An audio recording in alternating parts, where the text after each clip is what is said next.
Drama की starting हमारी female lead जिया से होती है, जो कि अपने मॉम डैड के साथ उनकी मसाज पार्लर में काम करने में हेल्प करती है। तभी यहाँ पर उसके मॉम डैड उसे इशारों में बात कर रहे होते हैं, क्योंकि वो असल में म्यूट है। यहाँ पर वो उसे बताते हैं कि उनकी लैंडलॉर्ड ने फिर से इस जगह का रेंट बढ़ा दिया है। तो ये सुनकर यह भी परेशान हो जाती है कि पिछली बारी तो उन्होंने रेंट बढ़ाया था और अब वापस कर रहे हैं। तो फिर मॉम डैड कहते हैं कि अब क्या ही कर सकते हैं, भरना तो पड़ेगा ही, अभी तो और भी चीजों की बिल है जो हमें भरने। तो जिया अपसेट होती है और सोचती है कि काश मेरे पास एक जॉब होती। वो बताती है कि उसने जो ऑलरेडी बहुत सारी कंपनी में अपने रेज्यूमे सबमिट करी थी, वो सब रिजेक्ट हो गए। पर इतने में जिया देखती है कि उसके मोबाइल पर कंपनी की तरफ से नोटिफिकेशन आया होता है। तो वो बहुत ज्यादा हैप्पी हो जाती है और इस बारे में अपने मॉम डैड और सिस्टर को बताने लगती है कि उसे कंपनी की तरफ से काम का ऑफर आ गया, लेकिन कंपनी के काम का नहीं बल्कि कंपनी के प्रेसिडेंट शेन की नैनी का। ये सुनकर उसकी फैमिली भी शॉक रह जाते हैं। यहाँ पर उसके सिस्टर बताने लगती है कि वो जो मिस्टर शेन है वो अपनी कंपनी का सीईओ था, लेकिन अभी 1 महीने पहले ही उसका कार एक्सीडेंट हो गया, जिसके बाद उसके दोनों पैर डिसेबल हो गए और फिर उसका ख्याल रखने के लिए इतनी सारी नैनीज को हायर किया गया, पर सभी बहुत ही डर के वहां से फायर हो चुकी है। तो ये लोग यहाँ पर नैनी के बारे में इमेजिनेशन भी करने लग जाते हैं कि वो कैसे डर के घर से गई होगी। हम डर तो डर के मारे कहने लगते हैं कि तुम्हें बिल्कुल भी उस नैनी की जॉब करने की जरूरत नहीं है, माना कि अभी हमें पैसों की जरूरत है, लेकिन हम तुम्हें वहाँ पर नहीं भेजेंगे, वो कितनी डरावनी जगह होगी। जिया की कजिन सिस्टर उसे कहने लगती है कि तुम्हारे मॉम डैड बिल्कुल सही कह रहे हैं, और वैसे भी तुम्हारा जो एक्स बॉयफ्रेंड है वो जिन कंपनी में तो काम करता है ना, तो सोचो अगर तुम उसी कंपनी के सीईओ के नैनी की जॉब करोगी तो उसे तो बड़ी खुशी मिल जाएगी और वो तुम्हारी बेइज्जती करने आ जाएगा। तो नहीं, बिल्कुल भी तुम वहाँ पर जॉब नहीं कर सकती। जिया कहती है कि आखिर मुझे उससे क्या फर्क पड़ता है, और वैसे भी इस जॉब को करने से मुझे मंथ के पूरे 30,000 युआन मिलेंगे और ऊपर से 7 टाइप के इंश्योरेंस और वीकेंड पर काम करने पर ट्रिपल सैलरी। तो सोचिए कितना अच्छा ऑफर है, हमारे स्टोर का सारा कर्जा पूरा हो जाएगा। आखिर एक डिसेबल सीईओ का ख्याल ही तो रखना है ना, ये तो मेरे लिए बाएं हाथ का खेल है। फिर जिया यहाँ शेन के घर पे पहुंच जाती है। मेड उसे अंदर तक लेकर आती है और कहती है कि मिस्टर शेन आपको नीचे मिल जाएंगे, और वो डर के मारे यहाँ से भाग लेती है। ये सोचती है कि क्या वो मिस्टर शेन इतना डरावना है जो सभी लोग उससे इतना डरते हैं। जैसी वो नीचे आती है सीढ़ियों से तो देखती है कि शेन यहाँ पर एक लड़की को गला दबाकर उसे दूर कर देता है। ये देखकर तो वो डर जाती है और सोचती है कि क्या यहाँ पर मारने वाला सीन चल रहा है। असल में लड़की शेन की फियांसी थी, पर उसने उसे धोखा दे दी होती है। शेन का भाई भी इसे चिल्ला रहा होता है कि तुम्हारी शादी मेरे भाई से होने वाली थी, पर तुमने उससे पहले ही इसे चीट कर दी और तुम किसी और के साथ थी। तो निंग तो हंसने लग जाती है और कहती है कि तुम्हें दिख नहीं रहा है कि ये डिसेबल हो चुका है, ये किसी काम का नहीं है, और तुम मुझे कह रहे हो कि मैंने दूसरा मैन क्यों ढूंढी। वो शेन को चिल्ला कर कह रही है कि मैं चाहती हूँ कि तुम मेरे साथ एंगेजमेंट तोड़ दो। तो फिर वो ऑर्डर दे देता है कि मैं तुम्हारे साथ एंगेजमेंट तोड़ रहा हूँ, और फिर वो बटन प्रेस करता है तो उसके गार्ड्स तुरंत ही उसके ऑर्डर पर यहाँ पर आने लगते हैं। और जैसी जिया पीछे गार्ड्स को देखती है तो वो भी सीढ़ियों से नीचे आ जाती है। यहाँ पर शेन ऑर्डर देता है कि इस लड़की को यहाँ से बाहर फेंक कर आओ, तो वो लोग उसे उठा कर लेके जाते हैं और फिर जिया चुपके से यहाँ से जाने वाली होती है। पर तभी उसकी आवाज से शेन को शेन पूछता है कि यहाँ पर कौन है। तो फिर वो उसे हाई कर देती है और बताती है कि वो असल में उसकी नई नैनी है जो आ जाइए। कहता है कि अच्छा नई नैनी, तुम्हें पता है तुमसे पहले अब तक जो भी सारी नैनी आ चुकी है ना, वो सब यहाँ से डर के भाग चुके हैं, तो अब तुम्हारी बारी होगी। जिया तो सुन के डर जाई होती है। तभी शेन का भाई हान उसे कहता है कि भाई से डराओ मत। वो तुरंत ही जिया को आकर बताता है कि असल में मैंने तुम्हें जॉब का ऑफर दिया था। तो जिया सोचती है कि अच्छा तो ये प्रेसिडेंट है। फिर वो तो खुश हो जाती है। हान उसे पूछता है कि तुम ये बताओ कि तुमने नैनी की पोजीशन के लिए अप्लाई करी थी, तो तुम्हें क्या क्या काम आता है। वो बताती है कि मुझे कुकिंग क्लीनिंग सब आता है और साथ ही में मैं मसाज करना भी जानती हूँ। असल में मेरी फैमिली का एक मसाज पार्लर है। तो इस सुनते के साथ ही हान बहुत ही खुश होता है और कहता है कि फिर तो कितनी अच्छी बात है, मेरे भाई को वैसे भी लेग मसाज देने की जरूरत है। फिर वो उसे हैंडशेक के लिए हाथ आगे बढ़ाता है और कहता है कि अब से तुम मेरे भाई का ख्याल रखोगी। तो जिया को अब कंफर्म हो जाता है कि प्रेसिडेंट शेन तो वो है, ये नहीं। जिया मन में सोचती है कि वैसे भी मुझे अपने फैमिली का सारा कर्जा भरना है, तो इतना तो मैं सही सकती हूँ। फिर वो जॉब ऑफर एक्सेप्ट कर लेती है। तभी शेन कहता है कि देख लेना 3 दिन के अंदर मैं तुम्हें यहाँ से निकलवा दूंगा। फिर उसके बाद जिया को मेड यहाँ पर उसका रूम दिखा देती है। तो जिया जैसे इतना बड़ा सा रूम देखती है तो वो शॉक हो जाती है कि मुझे रहने के लिए इतना अच्छा इतना बड़ा रूम दिया जा रहा है, ऊपर से यहाँ पे बेड भी है। वो तो ये सब देखती है बहुत ज्यादा खुश हो जाती है। तभी मेड उसे बताने लगती है तुम्हारा काम बहुत ही सिंपल है, असल में तुम्हें रोज मिस्टर शेन के 3 टाइम के खाने का इंतजाम करना होगा और बस उसके ऑर्डर पर हर वक्त अवेलेबल रहना होगा। ये कहती है कि जब ये काम इतना सिंपल है तो सारी नैनी क्विट करके क्यों जाइए। तो फिर मेड उसे इस बारे में बताती है कि क्योंकि मिस्टर शेन बहुत ज्यादा डरावने हैं, तो अब तुम अपना ख्याल रखना। और ये मेड भी अपना लगेज लेकर यहाँ से भाग जाती है। फिर इतने में हान यहाँ पर आया होता है और वो जिया से कहता है कि चलो हम लोग एक दूसरे को वीचैट पर ऐड कर लेते हैं ताकि फिर काम के बारे में मैं तुमसे बात कर सकूं। तो जिया तुरंत ही उसे अपना वीचैट दे रही होती है और तभी वो देखती है कि वो उसे नंबर 88 के नाम से सेव कर रहा है। तो वो कहती है कि क्या मेरे से पहले पूरे 87 नैनीज को मिस्टर शेन भगा चुके। तो हान कहता है कि मेरे भाई के पैर के मसाज का टाइम हो गया, तो जाओ तुम अपना काम कर लो। फिर जिया डरते हुए जा रही होती है और सोचती है कि आखिर मैं उससे डर क्यों रही हूँ, वैसे भी वो तो डिसेबल है तो मेरा क्या ही कर पाएगा। फिर जिया शेन को ढूंढने के लिए अंदर जाती है और आवाज देती है और देखती है कि वो तो यहाँ पर है ही नहीं। तो वो शॉक हो जाती है। तभी उसे फिर सामने सीसीटीवी कैमरा नजर आता है और वो समझ जाती है कि अच्छा। हम देखते हैं कि शेन अपने सीक्रेट रूम में बैठकर जिया को यहाँ पर देख रहा होता है, पर तभी अचानक से वो सोचने लगता है कि ये गायब कहाँ हो गई। फिर वो उसे ढूंढने के लिए बाहर जाता है और इतने में जिया उसका टी शर्ट पकड़ के उसे रोक लेती है। तो वो तो शॉक रह जाता है कि वो तो फंसी गया। जिया से कहती है कि मैं तभी छोड़ूंगी जब आप मसाज के लिए मानोगे। तो फिर वो चिल्लाता है कि छोड़ो मुझे। जिया कहती है कि ठीक है, लेकिन अब गुस्सा आना बंद करो। शेन अपने व्हील चेयर को घुमाने की कोशिश करता है पर वो वर्क ही नहीं करता। तो जिया उसे बताती है कि मैंने बैटरी पहले ले चुकी हूँ, तो इसलिए अगर आप मसाज के लिए नहीं मानोगे तो फिर मैं ये बैटरी दूंगी भी नहीं। तो फिर शेन को गुस्से में मानना ही पड़ता है। उसके बाद जिया उसके पैर का मसाज करने लग जाती है और उसकी पैर के निशान देख कर कहने लगती है कि उसे बिल्कुल भी दर्द नहीं हो रहा है, नहीं तो उसकी जितनी ज्यादा चोट है ना उस हिसाब से तो उसे बहुत ज्यादा दर्द होता। तो शेन उसकी बातें सुनकर शॉक हो जाता है क्योंकि इससे पहले अब तक जो भी नैनी उसका ख्याल रखने आई हुई थी वो तो उसकी चोट देखकर ही भाग जाया करती थी और डर जाती थी, और जिया तो यहाँ पर उसकी पेन की भी केयर कर रही है और बिल्कुल भी डर भी नहीं रही। शेन कहने लगता है कि कुछ पेन होते ही इनविजिबल है।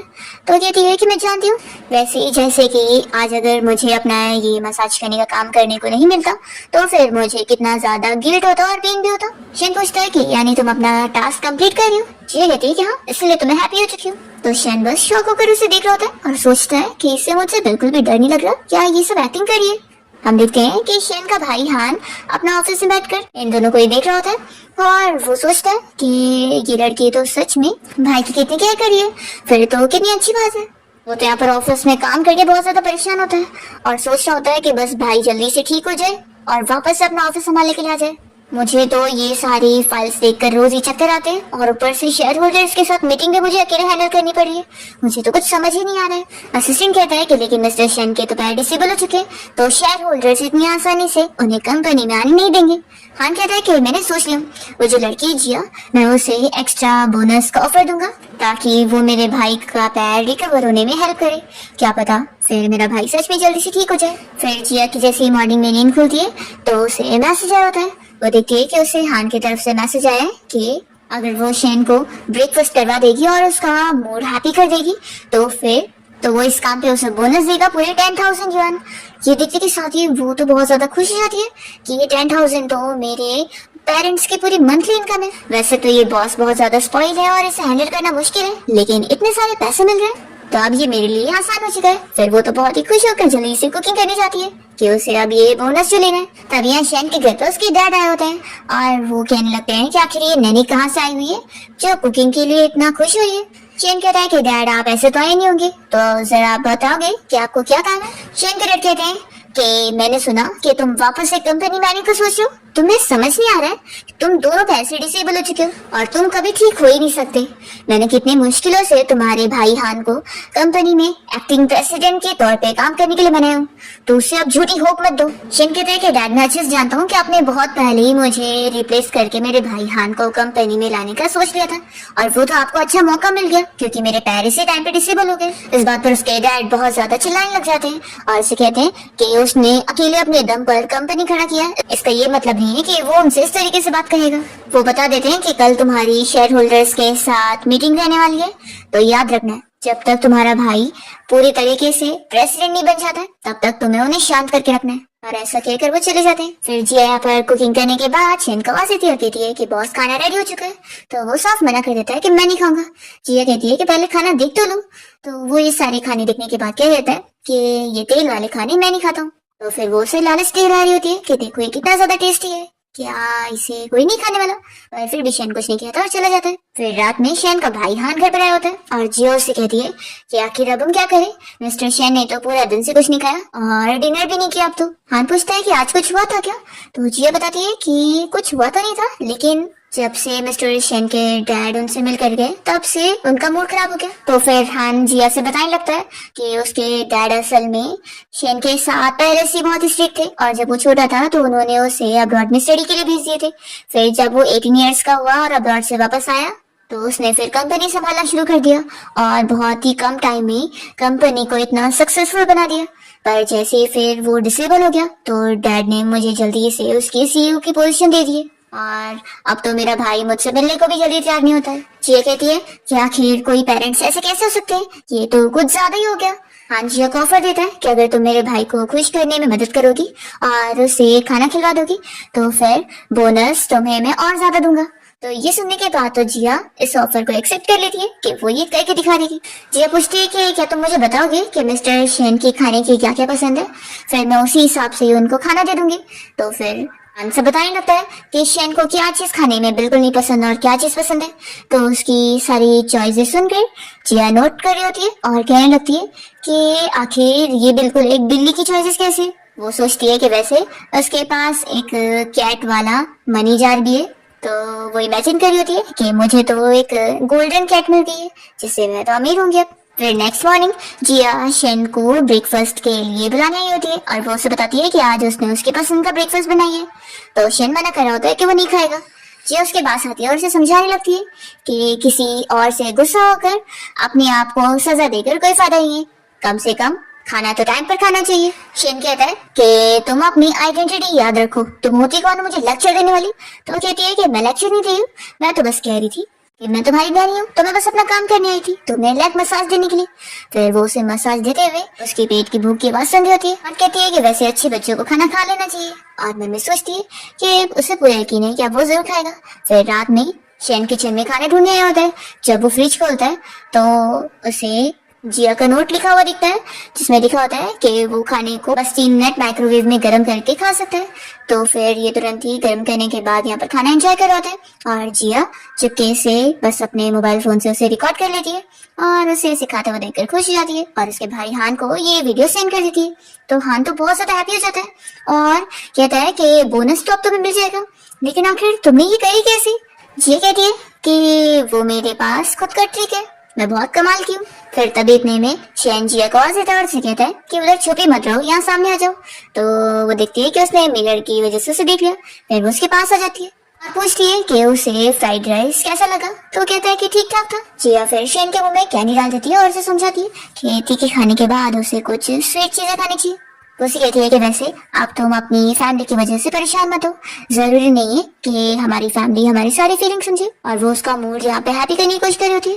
तो कहता है कि तुम्हें ऐसा क्या लग रहा है कि इन सारे हैप्पी कोट्स का मेरे माइंड के ऊपर कुछ असर होगा। तो कहती है कि सही बात है, इससे बेहतर था कि मैं तुम्हारी इस व्हीलचेयर की बैटरी निकाल लेती तो वो ज्यादा अच्छा होता। तो शेन तुरंत ही अपने व्हीलचेयर को पकड़ लेता है और वो सोचता है कि ये बिल्कुल भी मुझे एक डिसेबल पर्सन की तरह ट्रीट नहीं करती है। फिर जिया दूसरी कैंडी देख रही होती है और कहती है कि कैंडी कितनी ज्यादा अच्छी है, आखिर इससे पता नहीं फ्रिज में किसने रखा था। शेन शॉक हो जाता है और कहता है कि तुमने क्या इस कैंडी की एक्सपायरी डेट भी देखी थी। तो वो कहती है कि नहीं।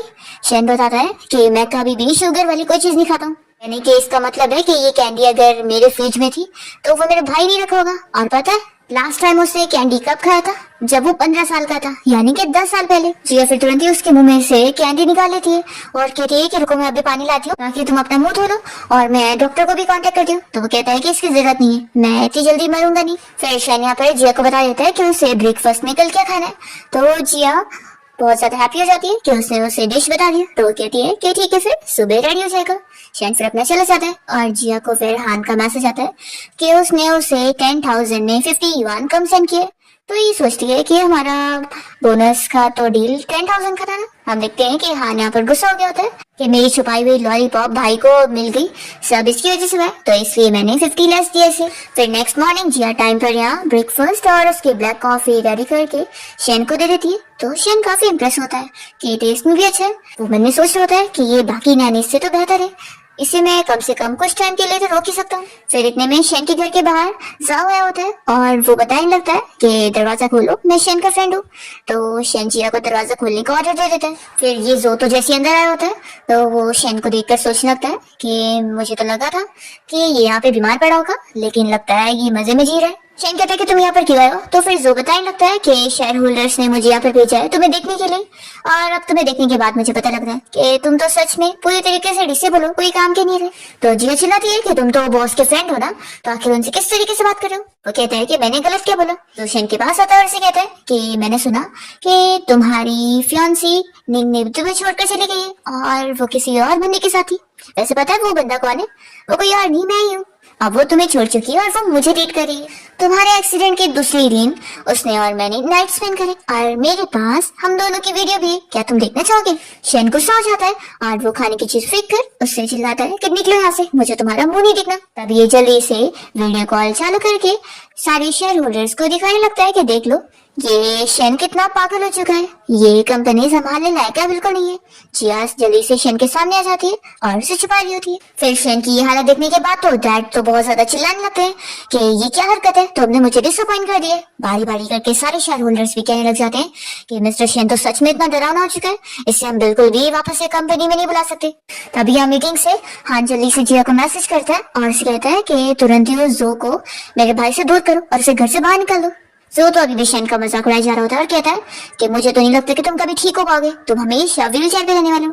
जिया इस बात पर उसे चिल्लाती है और कहती है कि जब तक मैं यहाँ पर हूँ मैं मिस्टर शेन को ठीक कर दूंगी। जिया ऐसे किक करती है तो फिर जो चिल्लाने लगता है कि तुम एक मामूली सी नैनी होकर मुझे मारी हो। तो वो कहती है कि हाँ मैं मारूंगी। जो कहता है कि तुम बस एक मामूली से नैनी हो और तुम्हारे बोलने से कोई ये ठीक नहीं हो जाने वाला है। जिया कहती है कि अगर मैंने मिस्टर शेन को ठीक कर दी तो क्या तुम इसी वक्त ही उनसे नील होकर माफी मांगोगे? जो कहता है कि इसे ठीक करना तो दूर है, तुम तो इसका एक पैर भी मूव नहीं करा सकती हो, अगर करा दोगी ना तो मैं तो अब भी नील डाउन करके माफी मांग लूं। तभी यहाँ पर शेन कह रहा होता है कि इसे यहाँ से बाहर निकाल दो। जिया जो की शर्त मान जाती है कि ठीक है चलो फिर अपनी शर्त याद रखना। वो तुरंत ही जाती है शेन के पास और वो मीटिंग में सारे शेयर होल्डर से कहने लगती है कि अब आप लोग ध्यान से देखो कि कैसे मैं मिस्टर शेन का पैर मूव करवाती हूँ, फिर आप लोग को भी यकीन हो ही जाएगा कि उनके पैर ठीक हो सकते हैं। जो शेन से कहती है कि बॉस मुझ पे बिलीव रखो और फिर वो उसके पैर पे मसाज करने लग जाती है। शेन तो सोच रहा होता है कि उसके पैर तो कब का ही मूव करना बंद कर चुके हैं और वो कहाँ ही ठीक हो सकते हैं, तो वो सोचता है कि क्या करना चाहती है। तभी इतने में जिया जो ट्रिक यूज करती है उससे शेन का पैर सच में मूव करता है। तो सारे शेयर होल्डर शॉक हो जाते हैं और हान तो बहुत ज्यादा खुश हो जाता है कि भाई का पैर मूव हुआ। शेन भी यहाँ पर शॉक हो जाता है और जिया सारे लोगों से कहती है कि आप लोगों ने देख लिया ना, इस बात का ही प्रूफ है कि देखना मिस्टर शेन के पैर जल्द ही पूरी तरीके से ठीक हो जाएंगे। तो फिर सारे शेयर होल्डर्स पूछते हैं कि इसका ये मतलब है कि फिर मिस्टर शेन वापस कंपनी आएंगे। तो शेन कह रहा है कि हाँ, इसलिए जब तक के लिए आप लोग मेरे भाई का अच्छे से ख्याल रखो और उसके काम में उसे पूरा सपोर्ट दो। फिर जिया जो से कहती है कि अब तुम्हारी बारी है, तुम शर्त हार गए हो तो अब नील डाउन होकर माफी मांगो। तो वो कहता है कि मैं नहीं माफी मांगने वाला, पता नहीं तुमने क्या ट्रिक इस्तेमाल करी होगी। जिया कहती है कि अच्छा तो तुम ऐसे नहीं सुनोगे ना, तो अब मैं तुम्हें दिखाती हूँ कि एक नैनी क्या करने के लिए कैपेबल है। फिर वो तुरंत यहाँ पर बटन प्रेस करती सारे गार्ड्स को बुला लेती है और उन्हें ऑर्डर देती है कि इसे पकड़ के नील डाउन करवाओ। तो जो डर के मारे फिर सॉरी बोलने लगता है। जिया उसे किक करके उसे नील डाउन करवा देती है और फिर शेन गार्ड्स को कहता है कि इसे जाकर बाहर फेंको, तो वो लोग लेके चले जाते हैं। फिर जिया खुश होकर शेन की तरफ मुड़ती है और वो उसे पूछता है कि आखिर तुमने मेरा पैर कैसे मूव करवाई थी। तो जिया बताती है कि असल में मेरे पेरेंट्स के साथ मैंने इतने टाइम से मसाज पार्लर चलाती आई हूँ, तो उन्होंने मुझे इस बारे में बताया, तो मैंने बस उसी पॉइंट्स को टच करी तो फिर उससे तुम्हारे पैर मूव हो गए। और वो मन में उसके लिए अपसेट हो रही होती है कि आखिर उसका ऐसा फ्रेंड कैसे हो सकता है जो कि उसकी बेइज्जती कर रहा था। यहाँ पर शेन कहते हैं कि क्या हुआ, तुम्हें मुझ पे तरस आ रही है? तो जिया तो सोच रही होती है कि हाँ उसे सच में उस पे तरस आ रही है। अभी शेन कहने लगता है कि अब तुम जाओ यहाँ से, मैं तुम्हें फायर कर रहा हूँ।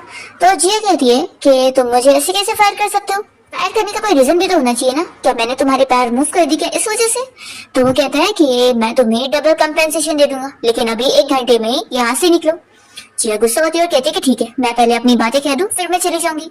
जिया यहाँ पर अपनी सारी बातें उसे सुना देती है कि उसने तो यहाँ पर अच्छे से अपना काम करी थी और वो जो यहाँ पर आया था उसे परेशान करने के लिए, तो उसने बस उसकी हेल्प की उसका गुस्सा निकालने में, तो बस इस वजह से वो उसे फायर कर रहा है। वो कहती है कि ठीक है, मैंने तो अपनी पूरी रिस्पॉन्सिबिलिटी निभाई थी और तुम कोई बिना रीजन के मुझे यहाँ से फायर करो। वो फिर चली जाती है और फिर जिया अपना लगेज लेकर यहाँ से फिर चली जाती है। फिर पूरा दिन शैन अकेले ऐसे ही घर पे पड़ा रहता है।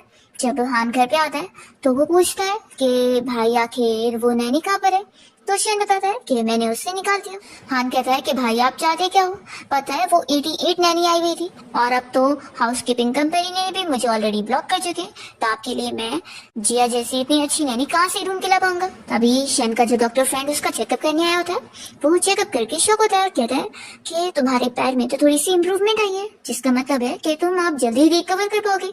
वो पूछने लगता है कि आखिर क्या तुम कोई नई चीज कर रहे हो, ऐसे कैसे तुम ठीक होने लगे। तो फिर हान बताता है कि मैंने भाई के लिए एक नई नैनी हायर किया था जो कि उन्हें लेग मसाज भी कर रही थी। तो फिर डॉक्टर कहता है कि फिर मैं समझ गया, उसकी वजह से तुम्हारे भाई का पैर ठीक हो पाया। अगर ऐसे ही चलेगा तो फिर एक दिन वो पूरी तरीके से ठीक हो जाएगा। हान कहता है कि लेकिन भाई ने तो ऑलरेडी उस लड़की को फायर भी कर चुके हैं। तो डॉक्टर कहता है कि फिर तो क्या ही कर सकते हैं। तभी यहाँ पर शैन जिया को याद करने लगता है और फिर वो अपने भाई के इंसिस्ट करने पर मान जाता है कि ठीक है, उसे वापस बुला लेते हैं। दूसरी ओर हम देखते हैं कि जिया वापस से अपने घर पहुंच चुकी होती है और अपने पेरेंट्स के साथ होती है। तो वो लोग तो खुश होते हैं कि अच्छा हुआ तुम वापस आ गई, तुम्हें वापस वहाँ पर जाने की जरूरत नहीं है। तब यहाँ पर जिया का एक्स बॉयफ्रेंड आया होता है और वो उसकी मजाक उड़ाने लगता है और कहता है कि तुम तो नैनी की जॉब करने गई थी ना, तो वापस क्यों आ गई, लगता है तुम्हें फायर कर दिया गया। जिया कहती है कि आखिर तुम्हें कैसे पता कि मैं नैनी की जॉब करने गई थी। वो कहता है कि ये पता लगाना कैसे मुश्किल होगा, आखिर तुम्हारी फैमिली एक मसाज पार्लर शॉप चलाते हैं, तो तुम नैनी बनने के अलावा क्या ही जॉब कर पाओगी। और वो मन में सोचता है कि वो तो जिन कंपनी में काम करता है, तो इसी बात का फायदा उठाते हुए उसने जिया को नैनी की पोजीशन के लिए ट्रांसफर कर दिया था और इसे तो पता भी नहीं है। जिया की कजिन कहने लगती है कि जब से तुमने इस यू को डंप कर दियो, देखो तब से अटेंशन पाने के लिए फिर से तुमसे मिलने आ गए। तो यू की मॉम कहने लग जाती है कि बकवास करना बंद करो, उल्टा मेरी बेटी ने तुम्हें छोड़ा है समझी, तुम उसके लायक ही नहीं हो और तुम्हें पता भी नहीं है कि वो अब जिंग ग्रुप कंपनी के HR डिपार्टमेंट में काम कर रहा है, तुम उसके लायक ही नहीं हो। ये कहती है ठीक है, आपने बिल्कुल सही कहा है, इसलिए अपना मुंह लो और निकलो यहाँ से। ये कहने लगता है कि अगर अभी भी तुम मुझसे माफी मांगो ना तो शायद मैं तुम्हें एक चांस दे दूं और वापस से तुम्हें डेट करने के लिए मान जाऊं। तो उसकी मॉम कहती है कि तुम पागल हो गए हो, ये आखिर एक नैनी की जॉब करने लायक है और वैसे भी इसके पेरेंट्स तो म्यूट है, तो ऐसी लड़की से शादी करोगे तो तुम्हारे बच्चे भी म्यूट ही हो जाएंगे। ऐसा बोलकर वो जिया की और उसके पेरेंट्स की बेइज्जती करने लग जाती है। तो जिया को आ जाता है गुस्सा और वो सीधा से यू और उसकी मॉम को थप्पड़ लगा दिए और दोनों से कह देती है कि निकल जाए यहाँ से, नहीं तो मुझसे बुरा कोई नहीं होगा। तो यू को गुस्सा आता है और वो जिया को मारने के लिए हाथ आगे बढ़ाता है। तो जिया की पूरी फैमिली उसे सपोर्ट करने के लिए आगे आ जाते हैं और कहते हैं कि वो जिया को हाथ भी लगा कर देखे। तो फिर ये कहता है कि वैसे भी अब तुम कोई लायक ही नहीं बची हो, तुम्हें तो फायर भी कर दिया गया और देख लेना वापस से तुम्हें किसी भी कंपनी में जॉब नहीं मिलेगा क्योंकि तुमने मिस्टर शेन से जब पंगा ले ली होगी। तो अब तुम बस जिंदगी भर अपनी मॉम डैड के साथ ऐसे फालतू सी शॉप को चलाती रहो। हम देखते हैं कि शैन बाहर सब कुछ सुन रहा होता है और वो आवाज लेकर कहता है कि किसने कहा कि जिया को कोई भी हायर नहीं करना चाहता। तो यू और उसकी मॉम शैन को देखकर जल्दी से बाहर आते हैं और यू से अच्छे से बात कर रहा होता है। पर यहाँ पर तुरंत ही हान ऑर्डर देता है और इसे कंपनी से फायर करवा के इन दोनों को यहाँ से निकलवा भी देता है। फिर कजिन जल्दी से इशारों में यहाँ पर जिया के मॉम डैड को बता देती है कि ये बंदा असल में जिया का बॉस है। तो जिया के मॉम डैड यहाँ पर गुस्से में शेन को बातें सुना रहे होते हैं और उसे इशारों में कह रहे होते हैं कि वो यहाँ पर आया भी कैसे, वो लोग उसे छोड़ेंगे नहीं। तो शेन कहता है कि तुम्हारे पेरेंट्स क्या बोल रहे हैं। तो जिया जल्दी से उसके पास जाती है और उसे झूठ कहती है कि कुछ नहीं, वो तो उल्टा तुम लोगों को वेलकम कर रहे थे। हान कहता है कि मुझे तो लगा कि तुम्हारे पेरेंट्स कह रहे थे कि वो हमें जॉब कर देंगे। जिया कहती है कैसे कैसे हो सकता है। वो शेन से पूछती है कि वैसे तुम लोग यहाँ पर आए क्यों। तो शेन कहता है कि असल में मेरे भाई को तुमसे कुछ कहना था।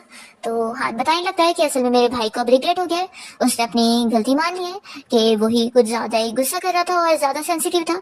तो तुम्हारे जाने के बाद उन्हें अपनी गलती का एहसास हुआ, इसलिए हम तुम्हें वापस से जॉब के लिए बुलाना चाहते हैं और इस बार हमने कॉन्ट्रैक्ट को वापस से रिन्यू भी करवा दिए। तो देख लो तुम्हें ये ऑफर पसंद आएगा। और वो जिया को कॉन्ट्रैक्ट देता करने के लिए। जिया फिर देखती है कि इस बार उसने उसकी सैलरी डायरेक्ट 1 लाख कर दिया है। तो वो तो शॉक रह जाती है। जिया के मॉम डैड और कजिन मिलकर यहाँ पर इन लोगों को मना कर देते हैं कि जिया बिल्कुल भी वापस से उनके पास काम करने नहीं आने वाली है। जिया कुछ कह नहीं रही होती है तो शेन को लगता है कि वो भी यही चाहती है।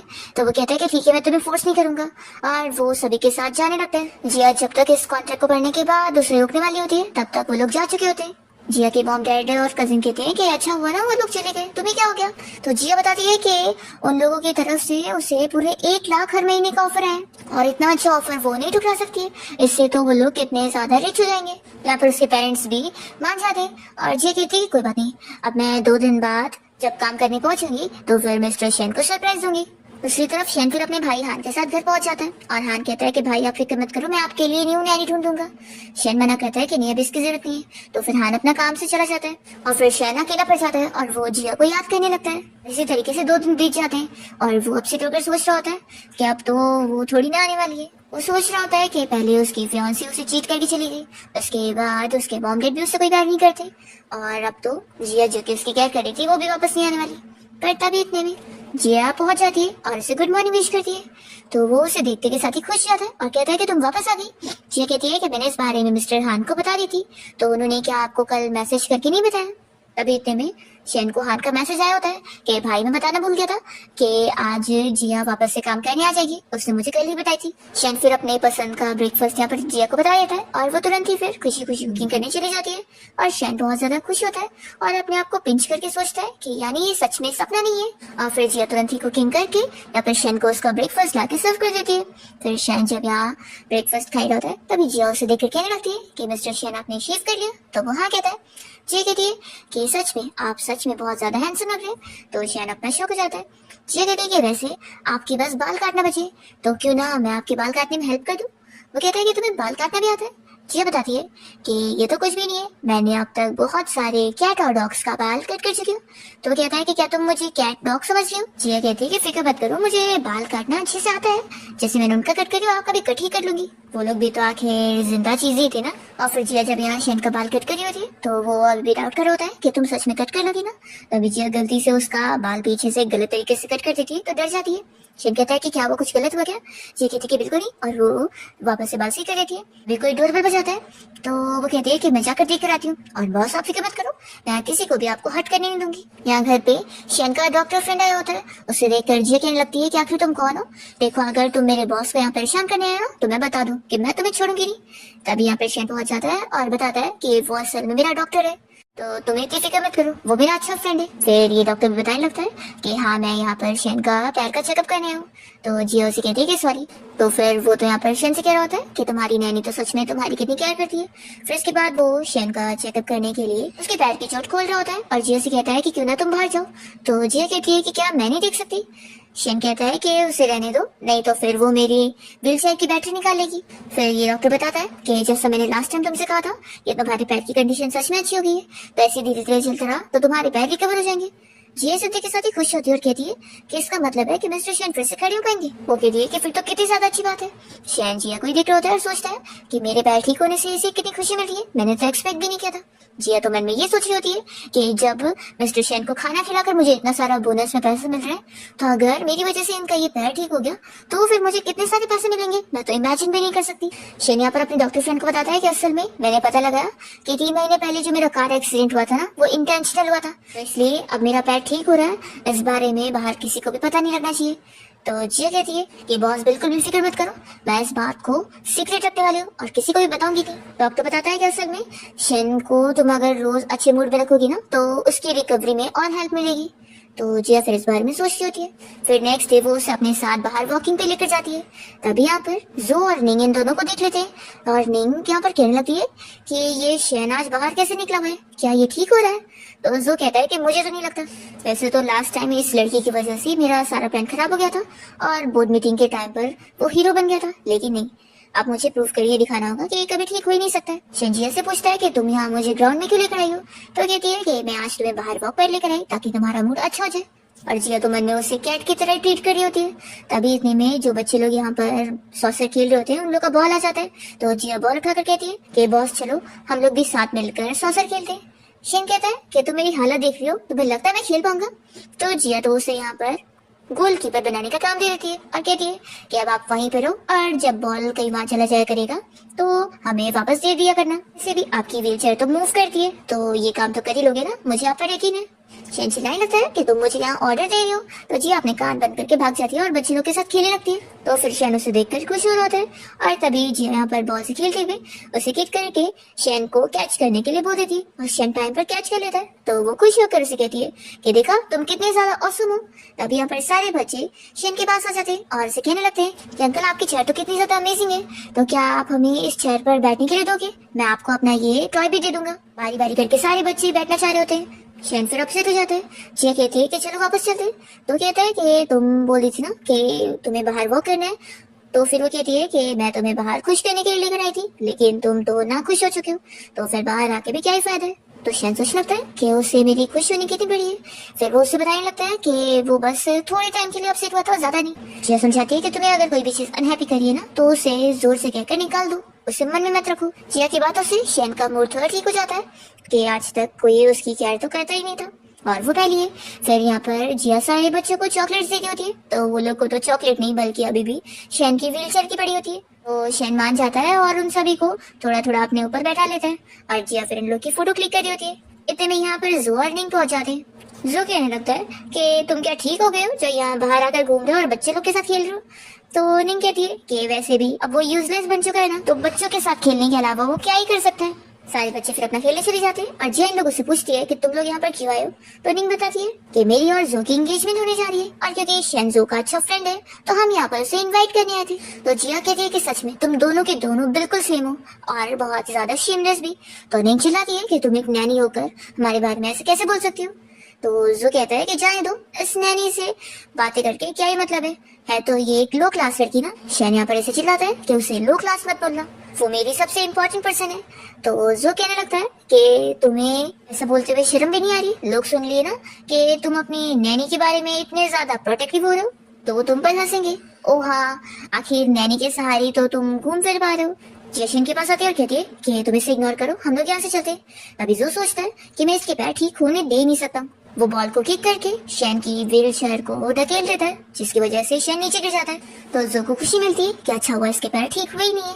वो उसका मजाक उड़ाने लग जाता है कि तुम तो बड़ा ठीक होने का नाटक कर रहे थे, तो अब क्या हो गया।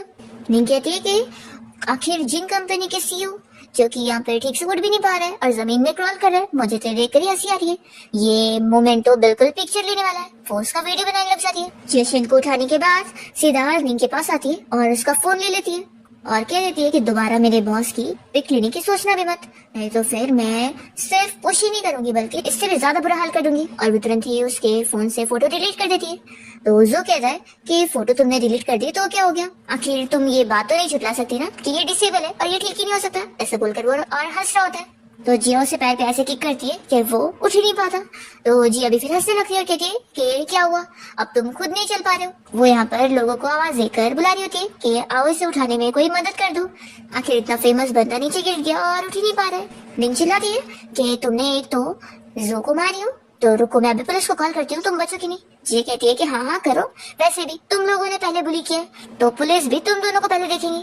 तो फिर ये दोनों डर जाते और जो तो शैन से कहने लगता है कि तुम्हारी नैनी कितनी ज्यादा एरोगेंट है। शैन कहता है कि मैंने उसे स्पॉइल किया हूँ, वो जो चाहे वो कर सकती है। और फिर जी और शैन दोनों अपने यहाँ से चले जाते हैं और यहाँ जो को परेशान करने के लिए उसके पास एक डॉग आ जाता है। दूसरी तरफ जिया शैन को समझा रही होती है कि उसे उन दोनों की बात पर बिल्कुल भी ध्यान नहीं देना चाहिए, क्योंकि उसके पैर एक दिन जरूर ठीक हो जाएंगे। वो यहाँ पर उसकी तारीफ कर रही होती है कि उसे तो खुश होना चाहिए कि वो आखिर इतना ज्यादा हैंडसम जो है। शैन तो खुश हो रहा होता है और सोचता है कि यानी मेरी इमेज उसकी नजरों में इतनी ज्यादा अच्छी है। जिया तो ये सोच रही होती है कि आखिर वो इतने सारे पैसे जो उसे देता है तो इसलिए तो वो सबसे बेस्ट बॉस है। जिया कहती है कि वैसे आज उन दोनों स्कमबैग्स को मारने में मुझे तो बहुत ज्यादा मजा आई है। जिया कहती है कि इसी बात पे पार्टी करना तो बनता है, तो क्यों ना मैं आपको खाने की ट्रीट दूं। शैन कहता है कि तुम मुझे डिनर की ट्रीट दे दो। जिया मन में सोच रही है कि आखिर उसे इतनी अच्छी खासी सैलरी तो मिल रही है, तो एक डिनर की ट्रीट तो बनती है, इतना तो वो अफोर्ड कर ही लेगी।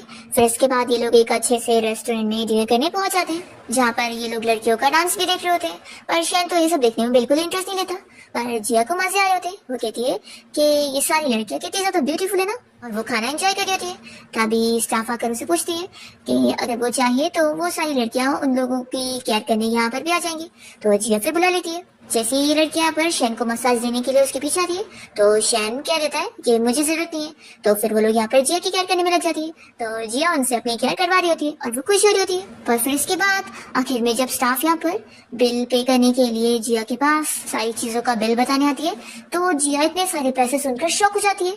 शैन कहता है कि कोई बात नहीं, मैं पे कर देता हूँ। तो जिया कहती है कि नहीं, आखिर मैंने बोली थी कि ये ट्रीट मेरी तरफ से होगी, तो मैं आपको पे करने के लिए कैसे दे सकती हूँ। शैन कहता है कि ठीक है फिर तुम ही पे कर दो, और वो अपना फिर मोबाइल ही निकालता है। जिया सोचती है कि मैंने तो बस एक ही बार मना करी थी, ये तो सच में रुक गया। फिर वो अपसेट होकर खुद ही बिल पे करने के लिए अपना फोन निकालने जाती है, पर उसे पता लगता है कि वो अपना फोन लाना भूल गई है। फिर शन भी दिखता है कि वो भी अपना फोन नहीं लाया। तो दोनों फिर यहाँ पर स्टाफ को बताते हैं, तो स्टाफ तो अपने बॉस को यहाँ पर बुला कर ले आती है, जो कि इन लोग को चिल्लाने लगता है कि क्या वो लोग फ्री में यहाँ पर खाना खाने के लिए आए थे।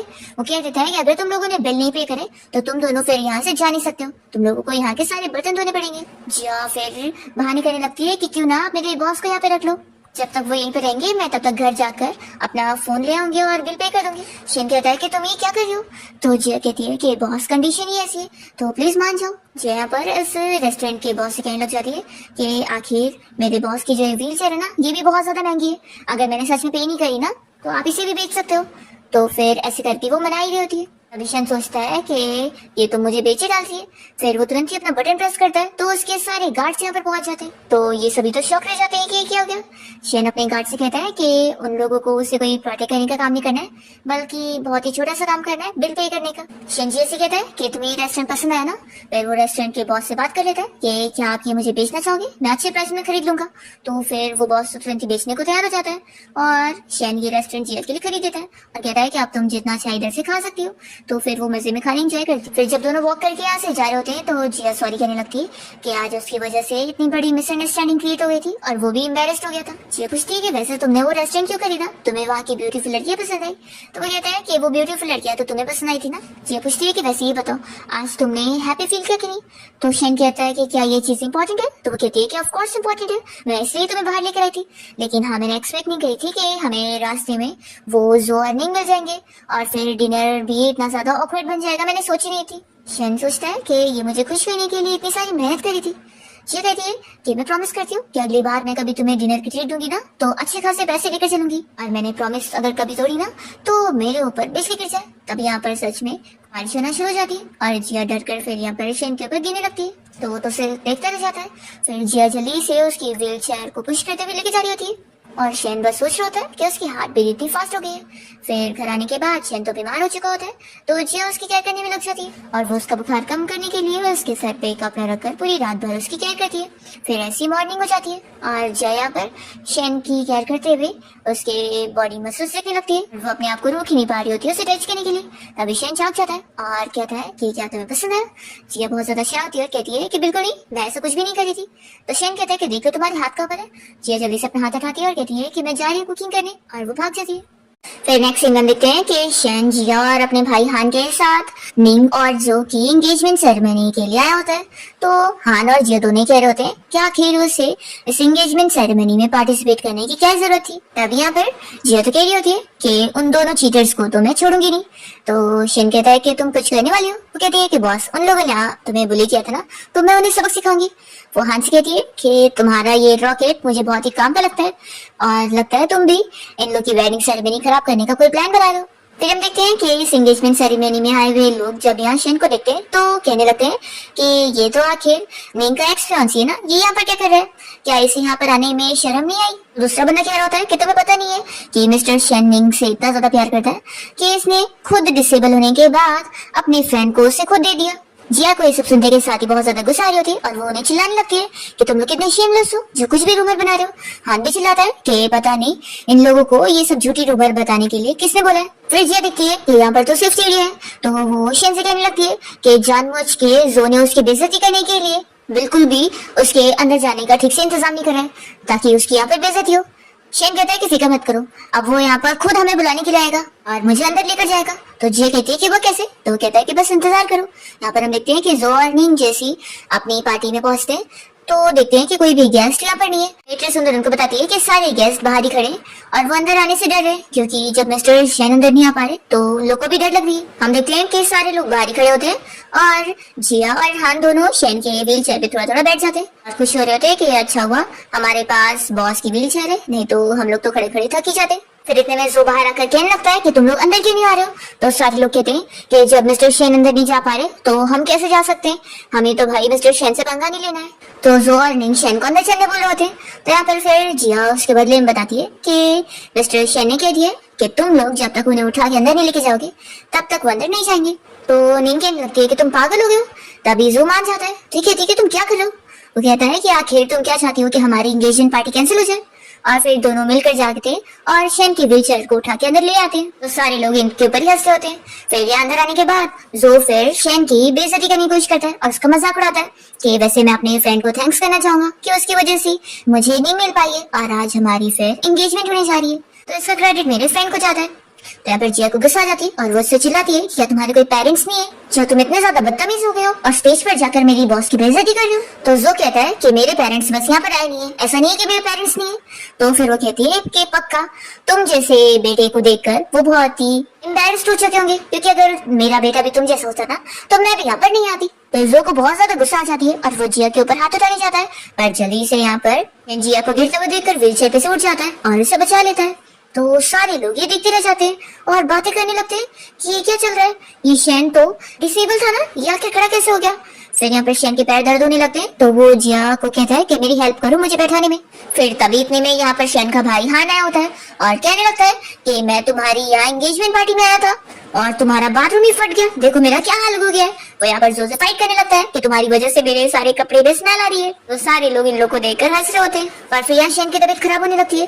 तो जिया हान से बताती है कि शेन की तबीयत खराब हो रही है तो मैं उसे हॉस्पिटल लेके चली हूँ। तो फिर हान भी यहाँ जो के साथ फाइट करना छोड़ता है और वो भी अपने भाई के साथ यहाँ से चला जाता है। फिर जो को तो शेन के ऊपर इतनी ज्यादा गुस्सा आती है कि इसकी वजह से मेरी एंगेजमेंट पार्टी खराब हुई, मैं इसे छोड़ूंगा नहीं। हम देखते हैं कि शेन यहाँ हॉस्पिटल गया होता है और उसका डॉक्टर फ्रेंड उसका चेकअप करने के बाद उसकी रिपोर्ट देखकर बताता है कि असल में उसने जो ऐसे अचानक से खड़े हो गया है, इससे उसके ट्रीटमेंट में अब थोड़ा डिले हो गया है और वो दोबारा ऐसी कोशिश ना करे, नहीं तो वो पूरी तरीके से ठीक नहीं हो पाएगा। तो जिया कहती है कि मेरी गलती है, आखिर बॉस मुझे बचाने के लिए खड़े हो गए थे, नहीं तो उनकी ये हालत ना होती। फिर जिया को तो शेन के लिए बुरा लगने लगता है और वो अपसेट हो रही होती है कि उसकी वजह से ये हालत हो गई उसकी। तो शेन कह रहा होता है कि नहीं, तुम्हारी कोई गलती नहीं है। तभी इन दोनों को देखकर शेन का ये डॉक्टर फ्रेंड सोच रहा होता है कि शेन पक्का इस लड़की को लाइक करने लग गया। तभी वो कहता है कि तुम शेन की इतनी फिक्र मत करो, तुम्हें पता है जब असल में इसका एक्सीडेंट हुआ था ना और ये डिसेबल हो गया था तब तो इसे और भी ज्यादा दर्द हुआ था और इसे हर रोज पेन किलर्स लेने पड़ते थे, तो उसके सामने तो ये दर्द कुछ भी नहीं है। ये सुनते के साथ ही जिया को शेन के लिए बहुत ज्यादा बुरा लगता है और वो कहने लगती है कि फिर तो तुम्हें कितना ज्यादा दर्द होता होगा ना। वो उससे पूछने लगती है कि क्या अभी भी तुम्हें बहुत ज्यादा दर्द हो रहा है, अभी कैसा फील कर रहे हो तुम। तो शेन इसकी बातें सुनते के साथ ही याद कर रहा होता है कि जब उसका कार एक्सीडेंट हुआ था तो उसका भाई और उसके डैड हॉस्पिटल में आए हुए थे। उसका भाई तो उसकी फिक्र कर रहा था पर उसके डैड तो उससे बहुत ज्यादा ही गुस्सा थे और वो उसकी फिक्र भी नहीं कर रहे थे और कह रहे थे कि अभी तो हमें कंपनी ही संभालनी है। फिर शेन यहाँ पर जिया से खुश हो रहा होता है और उसे बताने लगता है कि हाँ मुझे बहुत ज्यादा दर्द होता था। तो फिर जिया उसे कहने लगती है कि तुम अपनी सारी चीजें मुझसे शेयर कर सकते हो, हमारे बीच में सिर्फ बॉस और एम्प्लॉय का रिलेशन नहीं है। तो वो कहता है कि और क्या है। तो जिया कहती है कि हम अच्छे फ्रेंड्स भी हैं, मैं तुम्हें अपना बहुत ही अच्छा फ्रेंड समझती हूँ, वैसे तो मैं जानती हूँ कि मैं तुम्हारी फ्रेंड बनने लायक हूँ नहीं। तो शेन कहता है कि तुम ऐसा कैसे बोल सकती हो, और वो मन में सोचता है कि मैं आखिर क्या ही सोच रहा था, ये बस मुझे फ्रेंड समझती है। फिर जिया सोच लगती है कि आखिर क्या हुआ है, ये अपसेट क्यों हो गया, लगता है जो अर्निंग की वजह से ही ये परेशान हो चुका है, उन लोगों ने अपनी फ्रेंडशिप जो है इसके साथ खराब कर ली इस वजह से। शेन से कह देती है कि तुम्हें कभी भी कुछ चाहिए रहेगा ना तो मुझे बताना, मैं तुम्हारे लिए हर वक्त अवेलेबल रहूंगी और हाँ मैं एक्स्ट्रा फीस भी नहीं चार्ज करूंगी और हाँ तुम बिल्कुल भी फिक्र मत करो, मैं तुम्हारे लिए कोई भी इम्प्रॉपर थॉट्स भी नहीं रखूंगी। मैं कभी भी अपने फ्रेंड्स को डेट नहीं करती हूँ, जैसे कि लवर्स का ब्रेकअप हो जाता है, शादियों का डिवोर्स हो जाता है, लेकिन फ्रेंडशिप कभी नहीं टूटती है। शेन फिर भी कुछ नहीं कह रहा होता है तो जिया सोचती है कि वो अभी भी अपसेट है। फिर इतने में जो की आवाज आती है कि वो यहाँ पर शेन को आवाज दे रहा है। तो जिया शेन से कहती है कि बॉस तुम फिक्र मत करो, मैं जाती हूँ उसे हैंडल करने के लिए, आखिर अब मैं तुम्हारी फ्रेंड हूँ, तो अब सब मुझ पे छोड़ दो। वो यहाँ पर अपने आंखों में नकली आंसू डाल देती है और तुरंत ही रोने धोने का नाटक करते हुए बाहर निकलती है और इसे देखकर शेन और उसका डॉक्टर फ्रेंड तो शौक हो रहे होते हैं कि क्या कर रही है। जिया बाहर आने के बाद जो और पुलिस ऑफिसर के सामने रोने धोने का नाटक स्टार्ट कर देती है। जो पुलिस को लेकर आया होता है शेन से मिलाने के लिए कि शेन ने उसकी एंगेजमेंट पार्टी खराब कर दिया। तो जिया यहाँ पे रोने धोने का नाटक करते हुए पुलिस ऑफिसर को बताती है कि ये सब झूठ कह रहा है, उल्टा इसकी वजह से शेन इतना ज्यादा बीमार हो गया कि अब तो वो होश में भी नहीं आ रहा है। और वो इतना रोने धोने का नाटक करती है कि पुलिस ऑफिसर उसकी बात पे बिलीव कर लेते हैं और जो को ही चिल्लाते हैं। जो कहता है कि तुम झूठ मत बोलो और शेन को बाहर निकालो। तो कहती है कि जब वो कोमा में है तो बाहर कैसे आएगा। ऑफिसर मान जाते हैं और जो को चिल्लाते हैं और उसे यहाँ से लेकर चले जाते हैं। तो जिया तो खुशी आती है और फिर शेन का डॉक्टर फ्रेंड उसके सामने जिया की तारीफ करता है कि तुम्हारी ये नैनी तो बड़ी कमाल की है, ये तुम्हें कितना ज्यादा प्रोटेक्ट करती है। तो जिया कहती है कि ये सब तो बनता ही है ना, आखिर मेरे बॉस मुझे इतनी ज्यादा सैलरी जो दे रहे, तो मेरी रिस्पॉन्सिबिलिटी बनती है ना कि मैं अपनी नैनी वाली जॉब की जिम्मेदारी पूरी अच्छे से निभाऊं। तभी इतने में यहाँ पर शेन के डैड उससे मिलने आए होते हैं और कहने लगते हैं कि मैंने तो सुना था कि तुम तो कोमा में हो, लेकिन तुम तो मुझे ठीक ठाक नजर आ रहे हो, शेन कहता है कि क्या हुआ, आपको अब बुरा लग रहा है कि मैं कोमा में नहीं हूँ बल्कि ठीक ठाक हूँ। तो फिर उसके डैड चिल्लाते हैं कि तुम मुझसे किस तरीके से बात कर रहे हो, आखिर मैं तुम्हारा सगा डैड हूँ। और वैसे तुमने जो की एंगेजमेंट पार्टी खराब कर दी उसकी वजह से पता है हमारी और जो की फैमिली की जो बिजनेस डील थी वो सब खराब हो गई है, तुमने सब बर्बाद कर दिया, तुम्हारी वजह से मेरी कितनी बेइज्जती हो गई। तो शेन कहता है कि सच में आपको मेरी तो कोई नहीं पड़ी है कि जो ने कैसे मुझे धोखा दिया और आपको बस अपनी बेइज्जती की पड़ी है। जिया को बहुत ज्यादा बुरा लगता है कि शेन के डैड को उसकी थोड़ी सी भी नहीं पड़ी है और वो उसे कैसी कैसी बातें कह रहे हैं। फिर यहाँ पर शेन के डैड उसे कंटिन्यूअसली चिल्ला रहे होते हैं कि वो एक डिसेबल है और किसी काम का नहीं है, तो उसे अपनी लिमिट याद रखनी चाहिए। जिया फिर गुस्से में चिल्लाने लगती है, पर मुंह से नहीं बल्कि म्यूट बनकर इशारों में। तो फिर डैड कहते हैं कि आखिर ये लड़की कौन है। तो डॉक्टर बताता है कि ये शेन की नैनी है। तो फिर डैड कहते हैं कि नैनी है तो ये ऐसे फिंगर पॉइंट करके मुझसे क्यों बात करिए। जिया और सामने आती है और वो शेन के डैड को म्यूट बन के इशारों में सारी भड़ास निकाल लेती है और उनसे सब इशारों में कहते जाती है कि वो कितने खराब डैड है और कैसी कैसी चीजें बोल रहे हैं अपने बेटे को। यहाँ पे डॉक्टर फ्रेंड बताने लगते हैं कि असल में शेन को शांति पसंद है ना, इसलिए उसने ऐसी म्यूट वाली नैनी को हायर किया है। तो डैड कहते हैं कि जिस तरीके से ये मुझसे इशारों में बात कर रही है मुझे तो लग नहीं रहा कि ये मेरे लिए कुछ अच्छा बोल रही होगी। वो कहते हैं कि हट जाओ सामने से, मुझे अपने बेटे से बात करने दो। तो शेन तुरंत ही अपने डैड को कहता है कि आप उसे हाथ मत लगाना। तो उसके डैड कहते हैं कि तुम मुझसे इस तरीके से बोल रहे हो, तुम कितने बेकार बेटे हो। तो शेन कहता है कि मैं आपका बेटा हूँ तो आप मेरे साथ जो चाहे वो कर ले, लेकिन इसके साथ नहीं कर सकते, मैं इसे प्रोटेक्ट करने वाला हूँ। जिया तो सुनकर और भी ज्यादा खुश हो जाती है और सोचती है कि बॉस इतने अच्छे तो मैं उन्हें और भी हेल्प करने वाली हूँ। डैड चिल्लाते हैं कि तुम इस म्यूट लड़की को कुछ ज्यादा ही नहीं डिफेंड कर रहे हो। तभी यहाँ पर मॉम आ जाती है और वो शेन के डैड को चिल्लाती है कि तुम शांत हो जाओ। वो यहाँ पर उसके डैड के ऊपर गुस्सा करने लगती है कि तुम आखिर कैसे डैड हो, हमारे बेटे को एक नैनी तक उसको प्रोटेक्ट कर रही है और तुम हो कि उसे बातें सुना रहे हो। जिया तो शेन की मॉम से इम्प्रेस हो जाती है और सोचती है कि मॉम इतनी ज्यादा ब्यूटीफुल है इसलिए तो शेन इतना ज्यादा हैंडसम है। वो अपनी मॉम पर गया, उसकी मॉम तो बड़ी कूल निकली। फिर यहाँ पर शेन के डैड और मॉम आर्ग्यूमेंट करने लगते हैं। तो जिया सोचती है कि इनका रिश्ता इतना कॉम्प्लिकेटेड क्यों लग रहा है।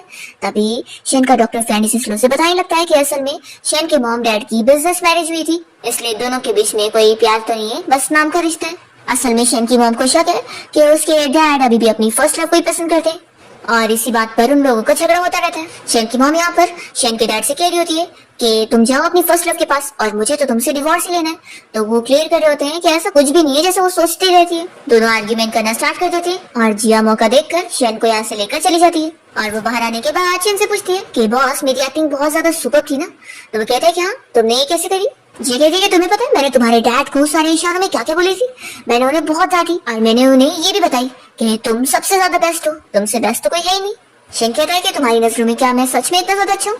तो जिया कहती है कि जितना मैं बोल रही हूँ ना उससे भी ज्यादा अच्छी, मुझे तो लगता है कि मैं पूरी जिंदगी भर। शेन कहता है कि क्या जिंदगी भर। जिया कहती है कि मैं जिंदगी भर तुम्हारे लिए काम करूंगी। तो फिर वो अपसेट हो जाता है कि आखिर मैं क्या सोचता रहता हूँ। कहता है कि ठीक है अब हम घर चलते हैं। तभी इतने में शेन की मम्मी यहाँ पर पहुंच जाती है उससे बात करने के लिए और कहने लगती है कि तुम प्रॉब्लम में पड़े थे तो तुमने मुझे क्यों नहीं कांटेक्ट किया। शेन कहता है कि आपको कब से मेरी पड़ने लगी। जिया सोचती है कि क्या हर डोमिनेटिंग सीईओ का फैमिली के साथ रिलेशन बिल्कुल अच्छा नहीं रहता। तभी मॉम जिया से पूछती है कि तुम शेन की नैनी हो। मैंने शेन के फ्रेंड से सुनी कि तुम इसका इतना अच्छे से ख्याल रख रही हो और इसे कितना प्रोटेक्ट करती हो। वो उसके लिए उसे थैंक्स कर रही होती है। तो जिया कहती है कि आंटी आपको मुझे थैंक्स करने की जरूरत नहीं है, मैं बस अपनी जॉब पूरी कर रही हूँ। तो फिर मॉम कहती है कि तुम बोल सकती हो, तुम म्यूट नहीं हो। जिया कहती है कि असल में मैं बस शेन के डैड को चुप कराने के लिए उनके साथ ऐसे प्रिटेंड कर रही थी। तो मॉम तो और भी ज्यादा खुश हो जाती है और कहती है कि तुम कितनी अच्छी बच्ची हो। वो उसे एक कार्ड देती है और कहती है कि मेरी तरफ से तुम्हारे लिए बोनस है, तुम इससे जो चाहे वो खरीद लेना। जिया मना कर रही होती लेने से, पर मॉम फिर भी उसे लेकर चली जाती है। फिर जिया शेन से उसकी मॉम के बारे में डिस्कस करती है कि असल में तुम्हारी मॉम इतनी भी ज्यादा बुरी नहीं है बल्कि बहुत अच्छी है। शेन कहता है कि इसलिए ना क्योंकि उन्होंने तुम्हें बोनस दिए। तो फिर जिया इस पर कुछ नहीं कह पाती और कहती कि ठीक है चलो अब शॉपिंग के लिए चलते हैं, फिर उसके बाद मैं कुछ अच्छा सा बनाऊंगी। फिर दोनों घर आ जाते हैं और जिया अपना कुकिंग कर रही होती है। तभी शेन यहाँ पर अपने भाई हान से बातें कर रहा होता है। हान कहता है कि भाई मैंने आपके डॉक्टर फ्रेंड से इस बारे में सुना कि आप जिया को लाइक करने लगे। शेन कहता है कि ये तुम क्या बोल रहे हो। हान कहता है कि भाई वैसे तो ये मैंने भी नोटिस किया था कि जब से जिया यहाँ पर आई है आपकी पर्सनालिटी बड़ी अच्छी हो गई है और आप पहले से अब ठीक भी हो चुके हैं। तो मैं तो उसे अपने सिस्टर इन लॉ बनाने के लिए मान रहा हूँ और उसे अप्रूव कर रहा हूँ। शेन कहता है कि तुम तो अप्रूव कर रहे हो लेकिन जिसे बनना है उसे तो अभी तो पता ही नहीं है। हान कहता है कि मेरे पास एक आइडिया है, आपका 2 दिन बाद बर्थडे आने वाला है ना, उस दिन उससे आप अपना लव कन्फेस कर दो। हान जानबूझ के जोर जोर से जिया को सुनाने के लिए कहने लगता है कि भाई 2 दिन बाद आपका बर्थडे ना, मैं अच्छा सा सरप्राइज तैयार करूंगा। तो जिया ये सुनकर फिर यहाँ सोचती है कि शेन का 2 दिन बाद बर्थडे है हान कहता है कि देखा भाई, वो से सच में आपकी कितनी पड़ी है। मैंने जैसे आपके बर्थडे के बारे में बोला उसने तुरंत ही सुन ली। तो देखना अब तो वो खुद भी आपके बर्थडे की तैयारियां करेगी, तो अब आप उसे कन्फेस करने की तैयारी करो।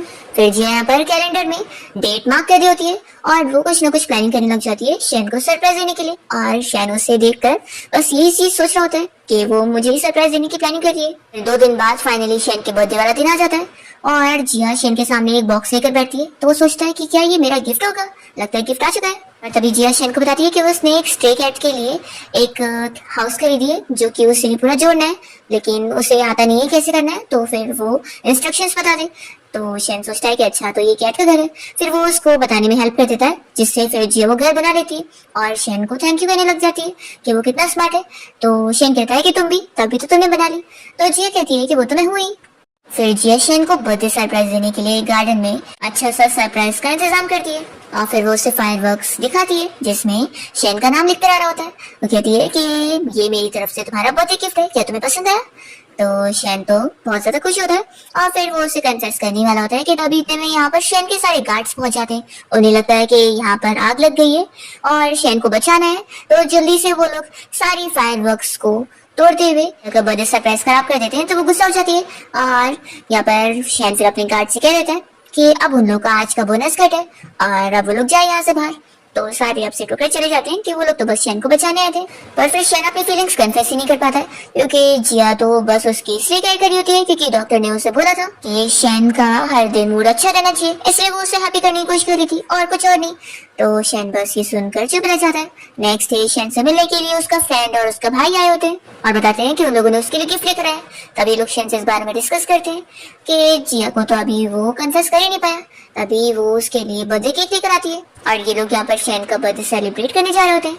शैन सोचता है कि सच में वो इतनी ज्यादा बुद्धू है कि उसकी फीलिंग्स जान नहीं पा रही है। वो सोचता है कि जाने दो, मुझे सब कुछ धीरे धीरे लेना चाहिए। फिर तभी इतने में यहाँ पर शैन की मॉम भी उसका बर्थडे सेलिब्रेट करने पहुंचती है और वो उसे और हान दोनों को इस बारे में बताती है कि उन्होंने उन लोगों के डैड से डिवोर्स लेने का डिसाइड कर चुकी है। यहाँ पर हान और शैन को इस बात से अच्छा नहीं लग रहा होता है और जिया तो शैन की मॉम को फुल सपोर्ट करने लगती है कि आपने ये डिसीजन लिया है तो सोच समझ के लिया होगा और मैं तो आपको फुल सपोर्ट करने वाली हूँ। शैन कहता है कि अगर ऐसी बात है तो अगर तुम्हारा भी हस्बैंड ऐसे टाइप का निकलता है और फिर तुम दूसरा ढूंढती हो तो अगर वो भी ऐसे निकल गया तो फिर। जी कहती है कि पहली बात तो ये कि मैं ऐसे हस्बैंड से शादी करूंगी नहीं। फिर वो तुरंत ही कैंडल्स लगाती है और कहती है कि चलो आप कैंडल्स ब्लो करो और विश मांगो। तो हान तो कहने लग जाता है कि मेरा भाई कभी भी कैंडल ब्लो नहीं करता और विश नहीं मांगता है, तो इससे कोई फायदा नहीं है। पर शैन तो यहाँ पर विश मांगने लग जाता है। तो ये देखकर हान शॉक होता है कि भाई तो पलट गया। जिया पूछने लगती है कि तुमने क्या विश मांगा, पर शैन नहीं बताता है। फिर सभी लोग यहाँ पर केक खा रहे होते हैं और जिया शैन की मॉम को भी केक दे देती है। मॉम यहाँ पर शैन से इस बारे में डिस्कस करती है कि वो लड़की तुम्हें पसंद है और मुझे इस बात से बहुत ही खुशी है कि फाइनली तुम्हें कोई मिल गया जिसे तुम पसंद करते हो। शैन कहता है कि मॉम ये इतना ऑब्वियस है, लेकिन जिसे पसंद करते हो उसे तो पता ही नहीं चल रहा। फिर यहाँ पर शैन अपनी मॉम से कह देता है कि वो भी उन्हें फुल सपोर्ट करने वाला है और डिवोर्स के बाद जब वो और जिया एक हो जाएंगे तो फिर वो उनसे मिलने आया करेगा। मॉम तो खुश होती है और फिर वो अपना इन दोनों को छोड़कर चली जाती है। नेक्स्ट मॉर्निंग जब शैन उठता है तो वो शॉक होता है कि उसने जिया के बारे में रोमांटिक सपना देखा। फिर शैन इस बारे में अपने डॉक्टर फ्रेंड से कॉल पे डिस्कस कर रहा होता है। तभी जिया यहाँ पे पहुंच जाती है और कहती है कि तुम क्या कर रहे हो। तो वो कॉल कट करता है। जिया बताती है कि आज असल में उसे छुट्टी चाहिए थी। तो वो रीजन पूछता है। जिया बताती है कि उसे अपनी क्लास यूनियन पार्टी के लिए जाना है। फिर हम देखते हैं कि क्लास यूनियन पार्टी में जिया के सारे क्लासमेट्स शॉक हो जाते हैं जब जिया इतनी महंगी कार से आती है, तो क्योंकि वो लोग पहले से ही बातें कर रहे होते हैं कि वो एक नैनी की जॉब करती है। जिया यहाँ पर अपनी सैलरी दिखाती है कि उसकी सैलरी 1 लाख है। तो ये सुनकर वो लोग तो हैरान रह जाते हैं और कहते हैं कि फिर तो हमें भी नैनी की जॉब करनी है। असल में यहाँ पर जिया को शैन छोड़ने तक आया होता है। तो जिया की इज्जत तो यहाँ पर और बढ़ जाती है और इसका एक्स बॉयफ्रेंड यू तो बहुत ज्यादा गुस्सा हो जाता है। वो यहाँ पर उसकी बेइज्जती करना चाहता था पर वो तो और उठ गई है। फिर यहाँ पर शैन तो इन लोगों के साथ डिनर पार्टी में भी इन लोगों को ज्वाइन कर लेता है और ये ट्रीट उसकी तरफ से होती है। तो सारे लोग की बड़े खुश जाते हैं। पार्टी के बाद जिया ड्रंक हो गई होती है और शैन और वो दोनों साथ में कार से जा रहे होते हैं। जिया तभी यहाँ पर किसी का नाम ले लेकर रो रही होती है। तो शैन को लगता है कि वो जिसका नाम ले रही है उसे लाइक करती है। तभी जिया बताती है कि वो असल में उसका पेट डॉग था। तो शैन ये सुनकर खुश होता है कि वो तो डॉग के लिए रो रही थी। फिर नेक्स्ट डे जिया को जब होश आता है तो वो शैन के पास आकर माफी मांग रही होती है कि कल रात वो इतनी ड्रंक हो गई थी और उसे खुद भी याद नहीं कि उसने क्या क्या करी होगी। फिर हम देखते हैं कि ये दोनों हान के साथ मिलकर बाहर गार्डन में घूमने जाते हैं और तभी यहाँ पर हान से शैन को कुछ पता लगता है जो कि वो जिया के साथ शेयर करता है कि असल में उसे नैनी की जॉब दिलवाने के पीछे यू का हाथ है। क्योंकि जैसा कि उसने बताया कि वो कंपनी के प्लानिंग डिपार्टमेंट में जॉब चाहती थी और उसने उसे नैनी की पोजीशन के लिए ट्रांसफर करवा दिया और इस बारे में शेन को पता भी नहीं था। उसे तो लग रहा था कि वो नैनी बनने के लिए यहाँ पर आई है, पर अब वो जिया से ये सब चीजें क्लियर करते हुए ऑफर देता है कि वो अब कंपनी में काम करने जा सकती है। तो अब उसकी मर्जी है कि वो क्या करना चाहेगी। तो फिर जिया कहती है कि मैं दोनों ही जॉब करूंगी। शेन शॉक होता है और कहता है कि तुम्हारा मतलब। तो फिर वो बताती है कि मैं दिन में अपनी जॉब करने भी जाऊंगी कंपनी में और रात में आकर तुम्हारे लिए खाना भी बनाऊंगी और तुम्हारी केयर भी करूंगी। और फिक्र मत करो, मैं दोनों चीज अच्छे से हैंडल कर सकती हूँ। आखिर मुझे दोनों की सैलरी जो लौटनी है। तो वो कहता है कि तुम दिन भर क्या बस पैसे पैसे सोचती रहती हो। तो जिया कहती है कि ऑफ कोर्स। वो कहती है कि फिक्र मत करो, मैं बिल्कुल भी तुम्हें लेट डाउन नहीं करूंगी और दोनों काम अच्छे से करूंगी। फिर नेक्स्ट जिया जब कंपनी में काम करने जाती है तो उससे पता लगता है कि मिंग यहाँ पर उसकी सुपरवाइजर है। वो तो इसे देखकर बहुत ज्यादा गुस्सा होती है और फिर जिया को परेशान करने के लिए वो जानबूझ के उसे ऐसे काम दे रही होती है ताकि वो कंप्लीट ना कर पाए। पर जिया सारे ही काम अच्छे से हैंडल कर लेती है और प्रोजेक्ट भी कंप्लीट कर लेती है। तो फिर निंग उसको कुछ भी कर नहीं पाती और जिया जब घर आती है तो शेन को ये सारी चीजें पता लगती है कि जिया को कैसे बुली किया गया था, पर उसने सब हैंडल कर ली। जिया अपनी तारीफ से बताने लगती है और तभी इतने में गलती से वो शेन के ऊपर ही गिर जाती है, पर फिर वो उससे दूर होती है। हम देखते हैं कि धीरे धीरे शेन का पैर अब ठीक हो चुका होता है और वो कंपनी में कोई मीटिंग के लिए आया होता है, पर जिया को अभी पता ही नहीं होता कि वो ठीक हो चुका है। तो शेन से प्रिटेंड कर रहा होता है। घर आने के बाद जिया और शेन इसी बारे में डिस्कस कर रहे होते हैं और जिया तो कह रही होती है कि मैं तुम्हारा हमेशा ख्याल रखने के लिए तैयार हूँ। तो कहता है कि इसकी कोई जरूरत नहीं है। तो फिर वो डर जाती है और कहती है कि तुम मुझे फायर तो नहीं करने का सोच रहे हो। तो शेन जल्दी से खड़ा होता है, बता देता है कि क्योंकि वो ठीक हो चुका है। ये देखकर जिया बहुत ज्यादा हैप्पी हो जाती है कि वो सच में ठीक हो गया। अभी जिया गलती से उसके ऊपर गिर जाती है और इनकी एक्सीडेंट केस हो जाती है। जिया फिर जल्दी से दूर होती है और अपने रूम में भाग जाती है और शेन को लगता है कि शायद वो बिल्कुल भी खुश नहीं है। फिर नेक्स्ट डे फाइनली शेन अपना ठीक होने के बाद कंपनी ज्वाइन कर लेता है और सारे लोग कंपनी में उसको वेलकम करते हैं। नेक्स्ट सीन में देखते हैं कि जिया ने घर पे शेन के लिए जो सूप बनाई होती है तो उससे शेन को एलर्जी हो जाती है। उसे ये चीज पता थी पर वो फिर भी पी लेता है क्योंकि जिया ने इतने प्यार से जो बनाई थी। और डॉक्टर फिर यहाँ शेन को चिल्लाता है कि उसने वो सूप क्यों पिया। तो शेन बताता है कि वो भूल गया था कि उसे एलर्जी है। जिया तो यहाँ पर शेन को सॉरी बोलने लगती है कि सब उसकी करती है।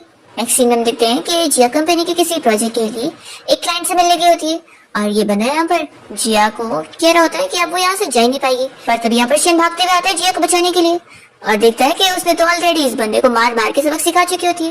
वो कहता है कि जैसे मुझे पता लगा कि तुम इस क्लाइंट से मिलने आई हो तो फिर मैं वेट नहीं कर पाया और तुम्हें बचाने के लिए आ गया।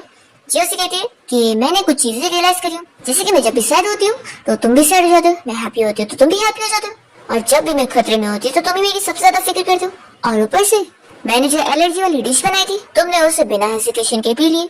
तो इन सारी चीजों के बाद मुझे पता लगी है कि तुम मुझे लाइक करते हो, है ना। आखिर ये तुम्हें डायरेक्ट बोल देना चाहिए था ना, वो तो मैं इतनी स्मार्ट हूँ कि मुझे सब समझ आ गया। तो शेन भी फाइनली फिर अपनी फीलिंग्स कन्फेस कर लेता है और दोनों किस करते हैं। तभी यहाँ पर वो गुंडा चिल्लाने लगता है। तो शेन अपने गार्ड से कहता है कि इसे लेकर जाओ, ये हमें डिस्टर्ब कर रहे हैं। फिर यहाँ पर शेन को उसके भाई हान का मैसेज आ रहा होता है कि उन दोनों की प्लानिंग कामयाब हो गई। दोनों ऑफिस का सीसीटीवी फुटेज देख रहे होते हैं कि जो कैसे चुपके से उनकी कंपनी में जाकर कोई प्रोजेक्ट फाइल चुराने गया होता है और इन लोगों ने जानबूझ के उसे फंसाने के लिए सारी चीजें करे होते हैं और उसे रंगे हाथ पकड़ लेते हैं। जिसके बाद फिर वो दोनों उसे फायर कर देते हैं और अपना बदला लेने में कामयाब हो जाते हैं। हान अब बहुत ज्यादा हैप्पी होता है कि शेन ने अब कंपनी संभालना शुरू कर दिया और फिर फाइनली जिया और शेन अपनी हैप्पी डेटिंग लाइफ बिताए होते हैं। और शेन जिया को इस बारे में बताता है कि उसने असल में यही विश मांगा था कि जिया को भी उससे प्यार हो जाए और दोनों ही फिर साथ में यहाँ पर इस घर में हैप्पीली रहे। और इसी के साथ इस ड्रामा की हैप्पी एंडिंग यहाँ पर हो जाती है।